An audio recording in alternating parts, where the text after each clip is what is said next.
Halo, Assalamualaikum warahmatullahi wabarakatuh. Berkat Tuhan mengalir atas hidup kita semua. Semoga semua makhluk hidup bahagia. Terima kasih buat teman-teman semuanya yang selalu hadir, yang selalu ada bersama saya, yang selalu nunggu konten-konten saya. Syukur Alhamdulillah pagi ini kita diberikan kesehatan. Tunggu sebentar ya, sudah ada telepon masuk. Halo. Halo, selamat pagi Miss Yuni. Selamat pagi. Kenapa Mbak? Miss, aku mau nanya, ini loh Pak soal paspor. Oke, kamu tahu kan setiap kali telepon ke saya secara langsung dan tidak langsung masuk di YouTube sama di Facebook. Jadi hati-hati jangan pernah menyebut nama agentmu, nama majikamu, termasuk namamu sendiri. Kenapa Mbak? Paspormu kenapa? Ini mau paspornya itu tuh sama provinsi Hongkong nggak sama. Lah kalau nggak bisa nggak sama terus? Itu bisa nggak dibikin di Hongkong? Maksudnya gimana sih? Nggak paham mau. Maksudnya di ini. Soalnya aku pernah ke konsulat, katanya minta data yang di Indo disamain salah satu gitu. Tetapi masalahnya dulu kan aku dituain. Dulu aku kan dituain waktu masuk Hong Kong. Belum cukup umur jadi dituain 81, sedangkan dataku yang asli 84 yang di Indo. Nah, terus aku kan waktu ke Singapura itu pasporanku kelahiran yang 82 gitu loh, jadinya Oke, terus? jadi yang di halaman pertama itu jadi paspor waktu aku bikin ke Singapura itu kelahiran 82, sedangkan ID ku 81, oke nggak masalah.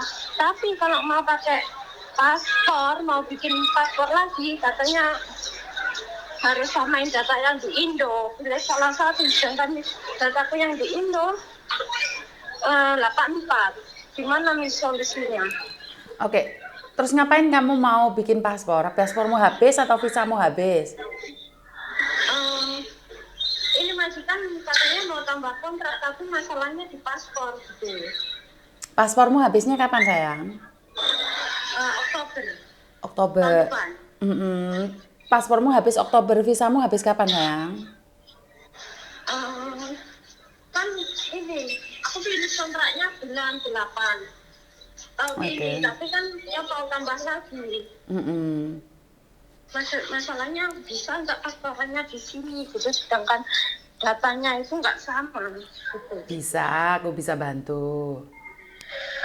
Tapi data yang di Indo 84 loh Miss, dan yang halaman pertama itu 82, terus ID Hongkong 81 Miss. Bisa sayang. Terus gimana nih caranya? Kamu datang ke rumahku. Ntar tak ajarin. Tapi kalau aku sudah mau habis aja ya Miss, jadi ini tak bisa tanda tangan kontrak dulu gitu ya Miss? Terserah, yang penting kamu sebelum 4 bulan datang cari aku, karena proses waktu yang lama. Jadi nggak ada masalah. Berarti aku nggak usah pulang Indo, nggak apa-apa ya Miss? Nggak perlu.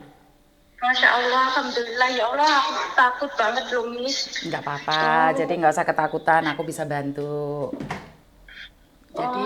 Jadi 6 bulan sebelum visamu habis, kamu cari aku.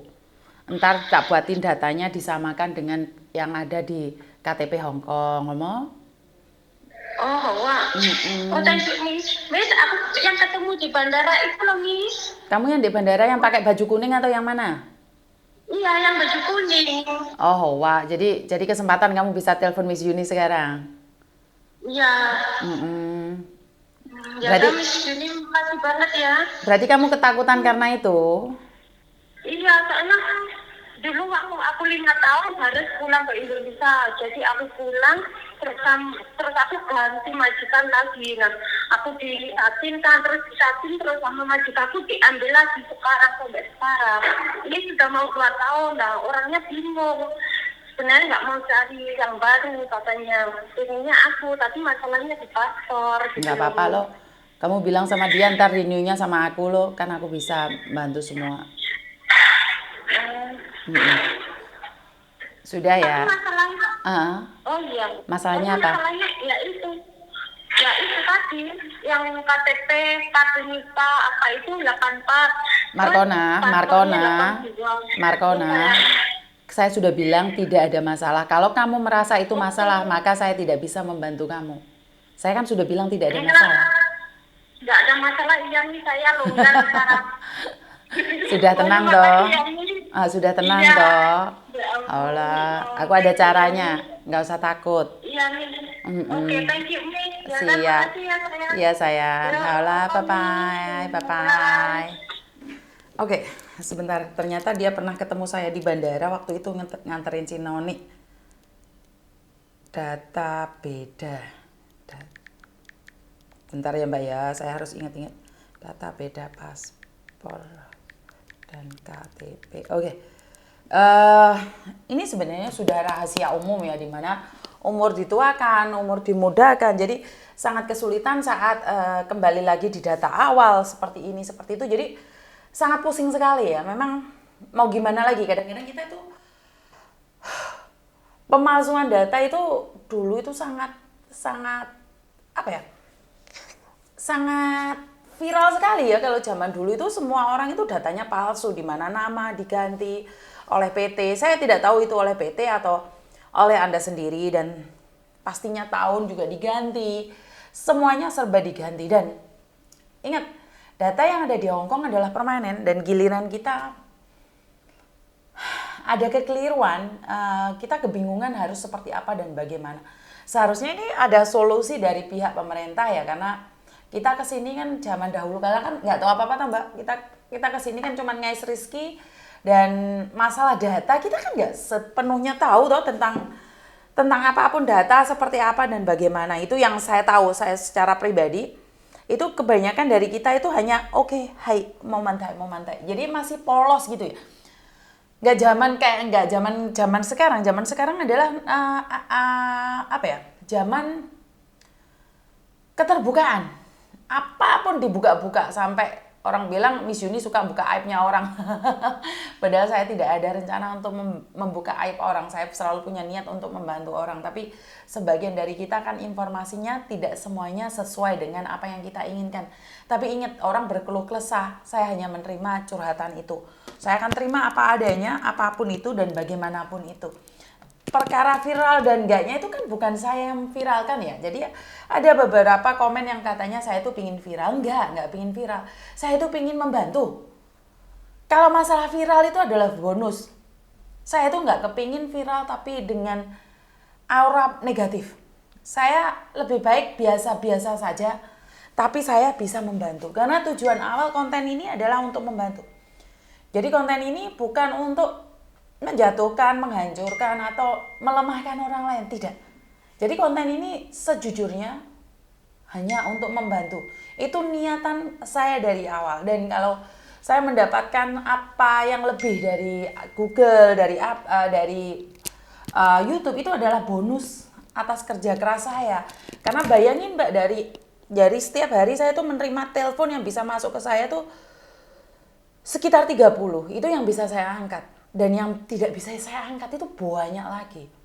Jadi kalau energi saya, effort saya ini tidak dihargai, ya siapa sih yang akan berjuang seperti ini? Nah, saya tantang Anda, jika ada waktu, bisa nggak sama seperti saya mendengarkan dan menerima aura-aura negatif dalam satu hari lebih dari 50. Kuat nggak Anda?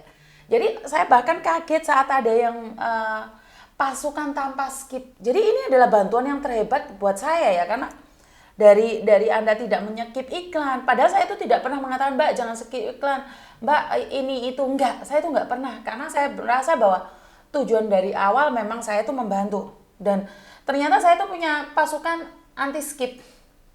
Jadi kenapa pendapatan saya, katanya Mas Andro itu menaik gitu loh. Jadi naik gitu loh. Saya sendiri heran. Tapi ternyata saya baca komen dan mereka bilang, dengan cara inilah mereka membantu saya, dengan cara inilah mereka berterima kasih sama saya, dengan kerja keras saya kadang-kadang sempat terharu ya Mbak ya, karena gini loh, saya nggak kenal Anda, saya tidak tahu siapa Anda, tapi saya saya punya orang pro sama saya, itu sebuah anugerah yang terindah ya.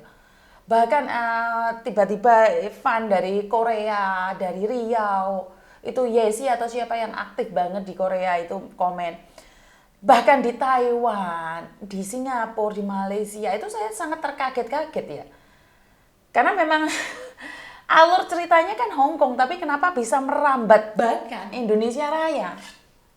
Kan sekali lagi Indonesia Raya, orang-orang di Indonesia tidak akan suka dengan konten saya karena ini kan tentang TKW, tapi ternyata konten saya ini dikonsumsi juga oleh orang-orang Indonesia yang ada di Indonesia.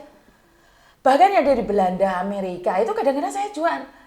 Ya Tuhan, aku benar-benar mendapatkan berkat darimu Tuhan, aku benar-benar Engkau jamah, Tuhan Engkau benar-benar pakai aku untuk menjadi berkat, saluran berkat buat orang lain. Kadang-kadang saya tuh nggak nyangka gitu loh Mbak, berawal dari sesuatu untuk menolong, membantu, dan saya expose dengan tujuan agar orang lain tidak melakukan yang hal sama, agar orang lain tidak berbuat yang sama, seperti kasusnya Kotima, seperti kasus-kasus yang lain, siapa yang kabur dari majikan sampai di penjara itu saya tidak ingin kalian melakukan yang hal yang sama. Kenapa?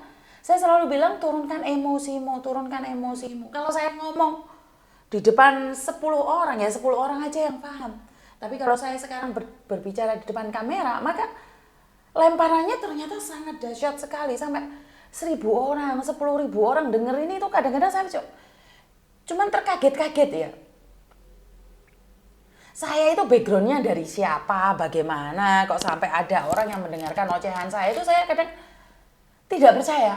Tapi sekali lagi Bante Utomo selalu mengingatkan bahwa apa-apa itu dari niatnya, apa-apa itu dari tujuannya. Jadi kalau di belakangnya ada sesuatu yang memberi saya lebih lagi, berkah yang lebih lagi, itu adalah karena keikhlasan. Dan saya melakukan ini bukan dengan tujuan pingin viral, pertama. Bukan karena uang, bukan karena ingin dikenal. Jadi tujuan saya adalah memberikan informasi bagi yang membutuhkan. Tapi ternyata, ya seperti yang saya jelaskan tadi, berkat Tuhan itu memang dahsyat dan luar biasa. Kalau gini lah Mbak, secara logika, menolong orang, mendengarkan curhatan orang, tidak dibayar. Bahkan kadang-kadang masih salah paham, bahkan kadang-kadang ada yang berpikiran bahwa saya ini nggak jelas di awal-awal ya, dan berkata tentang YouTube AdSense, padahal saya sendiri tidak tahu. Bahkan saya dapat uang pun saya nggak tahu. Setelah Mas Sandro pulang dari Indonesia, datang dan ngecek, Miss ada uangnya lu, aku nggak ngerti. Aku tuh nggak ngerti.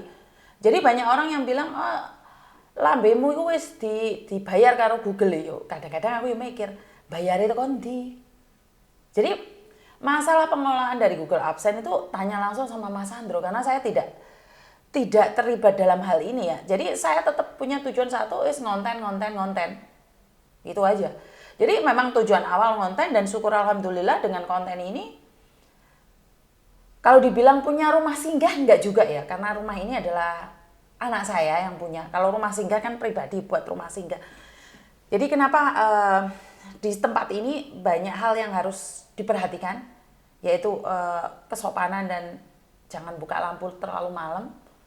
Jadi karena ini adalah bukan rumah boarding house, ini rumah singgah sementara. Jadi tidak boleh uraan, tidak boleh seenaknya sendiri, dan tidak boleh yak-yakan. Karena dengan hasil dari Google ini, ternyata saya bisa membantu anak saya separuh untuk bayar airnya, listriknya, itu ternyata memang bisa membantu gitu loh Mbak. Dan sekarang saya tantang Anda yang ada di luar sana, kalau Anda sama-sama bergerak atas nama TKW, kalau Anda bergerak atas nama pejuang devisa, kita bareng-bareng berjuang, kita bareng-bareng bekerja sama.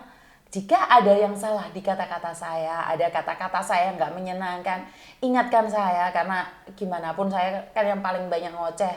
Saya tuh sangat berhati-hati sekali, takutnya keliru ngomong, karena kepreset ngomong. Saya tidak ingin bilang bahwa saya kesambet. Saat saya kepreset ngomong, saya tidak ingin saya keceplosan. Jadi saya tuh lebih banyak mengerem. kata-kata saya, karena itu dari kasus beberapa orang besar di Indonesia yang kepreset omongan itu kan dari kebiasaan.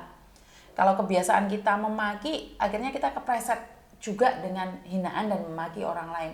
Jadi buat teman-teman di luar sana, berkat Tuhan mengalir atas hidup kita semua. Semoga semua makhluk hidup bahagia, dan wassalamualaikum warahmatullahi wabarakatuh. Bye bye.